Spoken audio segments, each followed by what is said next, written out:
So today we're going to take a look at the Minelab X-Terra Elite and the Nokta Triple Score in the test garden. So a depth test. Now this will be one of the more controversial tests because soil conditions are in play.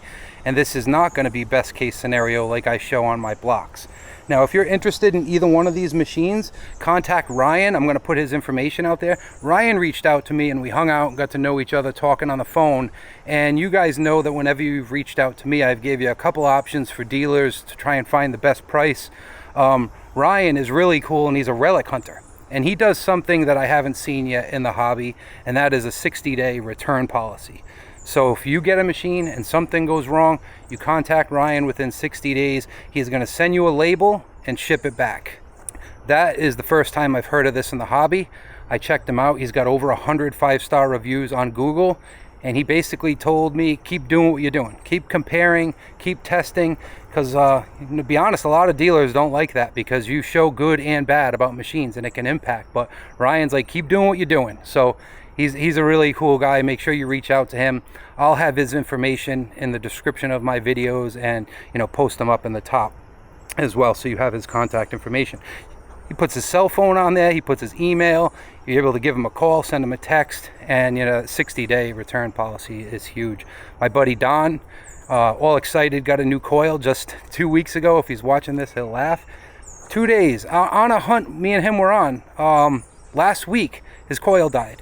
He had to contact the manufacturer. After reaching out to the dealer, he had to fill out a warranty claim. It was his first hunt with it. So what Ryan's doing there, I think, is awesome for the hobby. So, all right, let's get these machines on. I'm going to switch cameras, and we're going to go through the test garden and talk about what we're showing.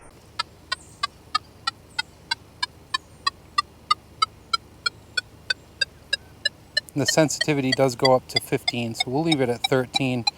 We'll adjust if necessary. But for main settings that we're using recovery speed 3. It goes up to 5. Iron filter 0. The next important one is our bottle cap, which we also have at 0. All right, so some of these are going to be very easy. It's more looking at the stable ID, but then we do have a couple of tough targets that we'll look at as well between the two machines. So here's an 8-inch buffalo nickel. And we're in Park Multi 2. Here's a 10-inch V nickel.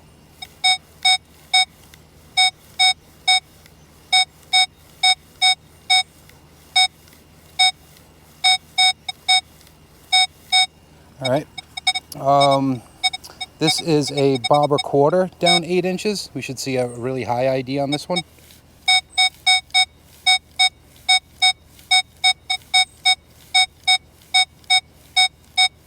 Yep. Let's take a look at, here's a large cent. This is only down 6 inches, but we'll be able to see the ID of it. This ground is pretty polluted with bits of iron.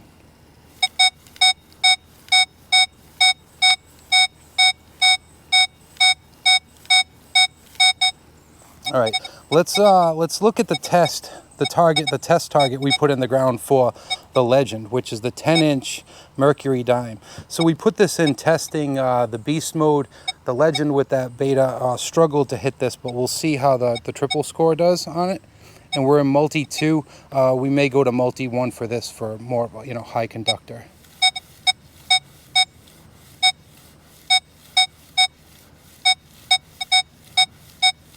The triple score is hitting that better than even the Legend did.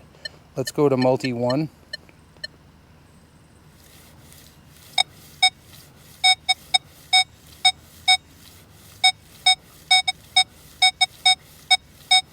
Triple score is hitting that better than the Legend.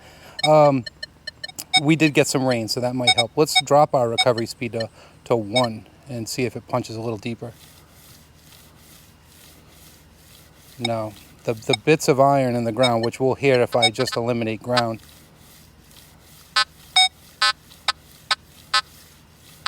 No, so it liked recovery speed 3, so we'll go back to recovery speed 3.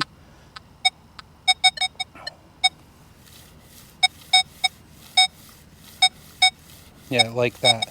That's a tough test. All right, let's look at some gold now. So this is 1-inch sliver of gold, down 1 inch, sorry. And it's just a sliver of gold. Let's go back to multi 2 for this one.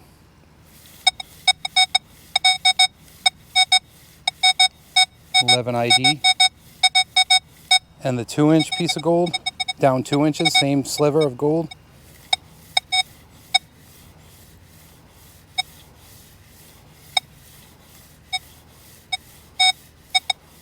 It doesn't really like that one. Let's try and go up with sensitivity to 15.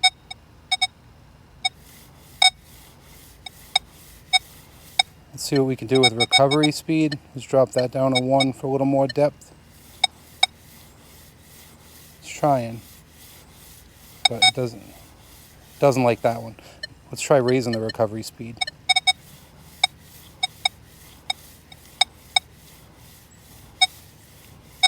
Nope, doesn't like that one. Doesn't mind the 1-inch.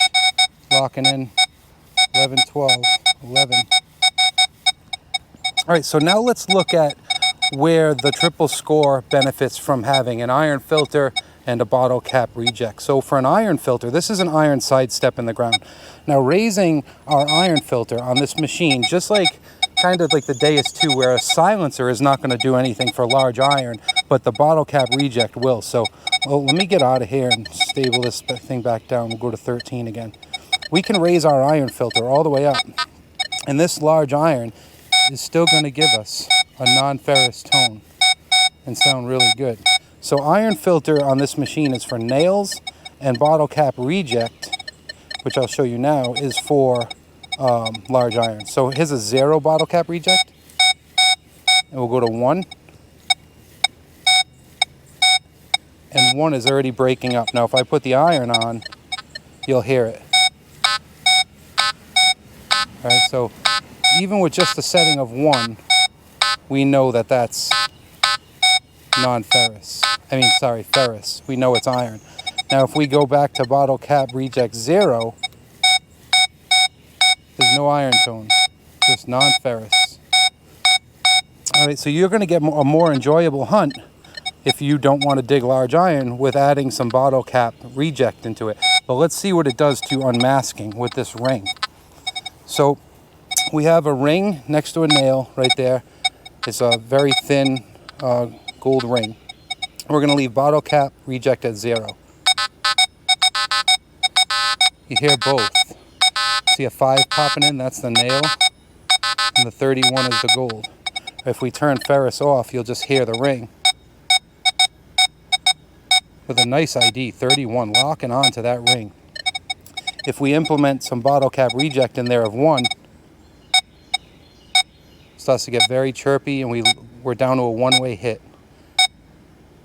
And the more that we raise these filters, the more that it will hinder our unmasking ability, but make for a more enjoyable hunt where we're not digging. If you were to raise iron filter, digging less nails, and bottle cap reject, digging less large iron. All right, let's take a look at the Elite. So let's first do a noise cancel. All right, in our settings, we have our FE -1, recovery 2. It only goes up to 3, so we'll leave it in the middle. And we're at sensitivity 20. So here's an 8-inch buffalo nickel.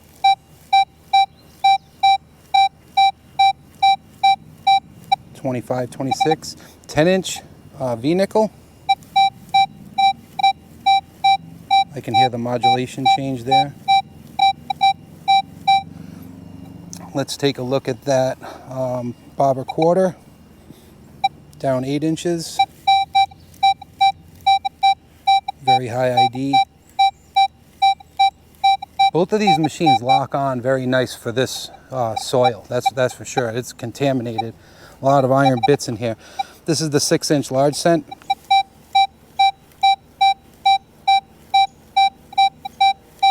All right, let's take a look at the 10-inch dime. So the 10-inch dime that we use to test the beta for the Legend.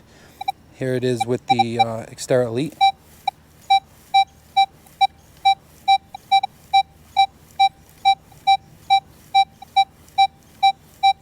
All right, very deep target. The XTerra Elite is hitting that one really good. So the 1-inch gold now. Now you see a low ID because the XTerra Elite uses negative numbers for iron, and it's the same scale as the 700, 900, and the Manicore. They all give a 1-2 on these targets. Doing really good on that small gold. And that's 1 inch. Here's the 2-inch gold.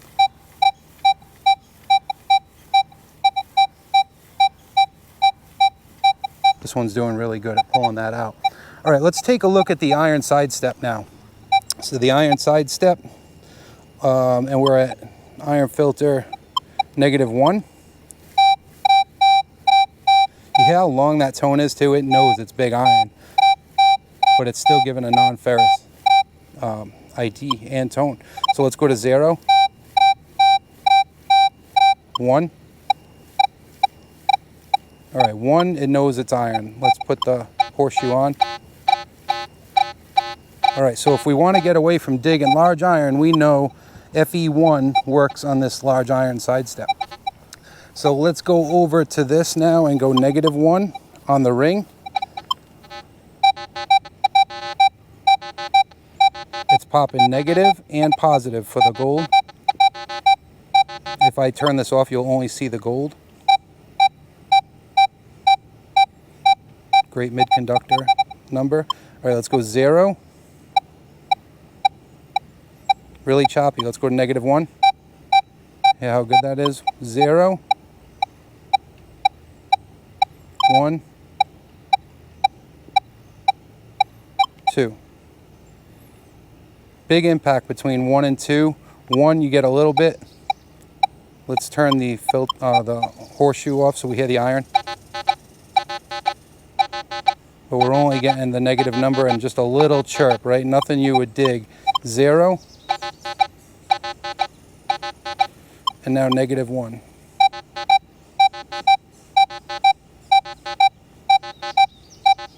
So both of these machines have the ability, and that's what's really important about an iron filter in these machines. If a machine comes out and has a locked iron filter and someone says to you, you do not need an iron filter, well, that means the machine is locked somewhere. Now, if it's locked too low, like a -1 on the Minelab or a 0 on the triple score, it can make for a very frustrating hunt to a beginner because nails will pop and sound good too. Now, if they, on the other hand, if they try a middle of the road, like Nokta first did with the Legend, then it's locked higher for user enjoyment. But you're not going to hit things like that. Nails next to, targets next to nails in the ground will be masked and hindered from hearing anything, any detection of it at all as non-ferrous if they put that too high. That's why all of these new machines have something that gives you the ability to knock out large iron, knock out nails, but as you grow in the hobby, gives you the ability to open that more up depending on your site. Say this was a brand new site to me, right? I can go, and I only have a couple hours to hunt. I can go through with a higher iron filter and cherry pick out the good signals, and then next week when I have more time, I can lower that filter right down and find the targets that are really close to each other. So I wanted to show a demo on how both of these machines are very good at that. Both companies gave you the ability to fully open them up, which is important to experienced hunters. But for beginner hunters, they give you the ability to really close it up as well. Close that door on the filter and knock out large iron.